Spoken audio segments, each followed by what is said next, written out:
இன்னைக்கு சாப்பாடு என்ன என்னன்னு பார்க்கலாமா? இன்னைக்கு செவ்வாய்க்கிழமை நல்லா சைடு சாப்பிட்றோம். கொஞ்சம் சாதம் காலையிலே வச்சுட்டேன், அதனால் சுட சுட வைக்கிறோம். சாதம் வைக்கணும்.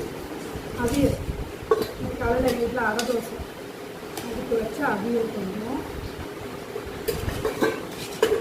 அதுக்கப்புறம் கீரைத்தண்டு பொரியல், தண்டுக்கீரை பொரியல் இந்த வயக்காட்டில் கிடச்சிது.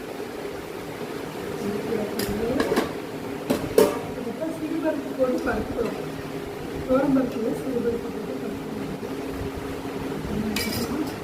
அதுக்கப்புறம் எங்களுக்கு பிடிச்ச மிக்சர், அதுக்கப்புறம்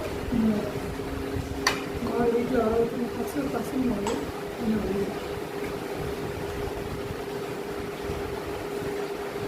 வாங்க சாப்பிடலாம்.